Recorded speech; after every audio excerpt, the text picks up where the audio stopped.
Okay, actually this Newton Raphson method is very important in like engineering point of view.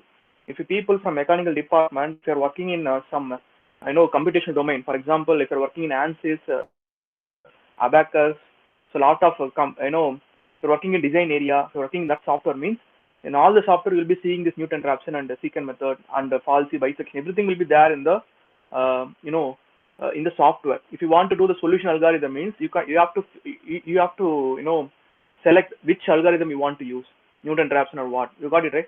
And in the previous lecture, some people they are asking some doubts. Why we need the roots of the differential equation, roots of the algebraic equation? Why we are seeking the roots?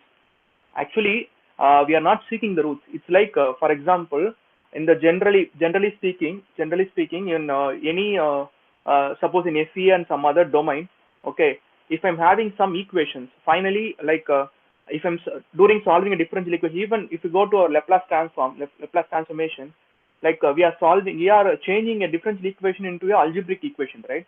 Suppose finally if I'm having algebraic equation something like this, finally I'm having the algebraic equation x square plus 3x plus 6x is equal to something like 3x plus 9x, I get it, but I'm just telling x cube plus 9 x plus 7. Okay, if I have something like this, which x that satisfies this above relation? If I'm asking you, which x would satisfy the LHS and RHS? I need one x value such that x should satisfy this LHS and RHS. Suppose I'm substituting x is equal to 1 means the LHS should be equal to the RHS. I want that particular x. So finally every equations will be like it will be having this particular form, right? LHS RHS. But if you see that I can take any one of the equation any other area. I can bring LHS to RHS, RHS to LHS, right?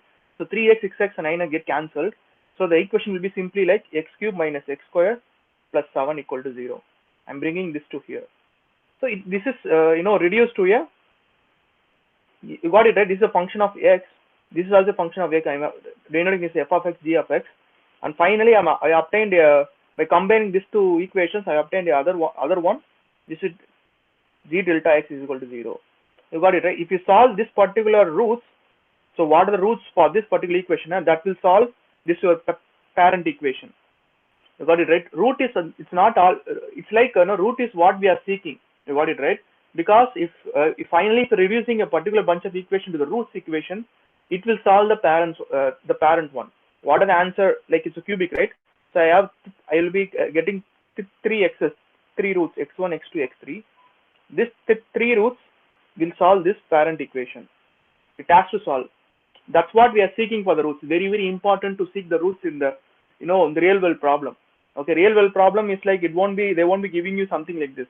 It will be like, since I've written polynomial form, imagine that a equation which is like a transcendental. Imagine very complicated equation, sin x plus cos x divided by sin hyperbola x plus exponential of x divided by sin x plus cos of x divided by tan of x, like arbitrary, is equal to like exponential of x into tan x plus secant x plus x cube divided by 3, like this. So I'm giving you an equation like this means what will you do? Imagine, so I'm giving you the equation like this. This is what I want. I need a x such that this LHS should be equal to the RHS. You got it right? I hope this one is clear. You got it right? I want a h such that this LHS is equal to the RHS. So what you have to do? So it's a very daunting problem. It's not easy to solve this problem. Okay, I want a x which solves this LHS and RHS. Okay, for that what you have to do? We have to bring any one side. Okay, one of the equation other side. Okay, do that. Then that is equal to 0. Now solving this analytically is also a big problem. We can't solve the problem. We can't solve this equation because it's a transcendental equation. We can't solve it analytically. It's very tough. Now we are seeking the numerical methods because engineer we don't. Obviously we need exact solution. But in some cases, like most of the cases we don't need the exact solution.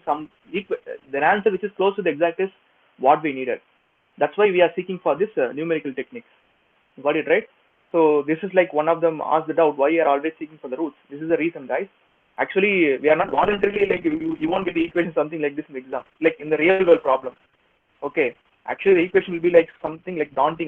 This is a real world problem equation.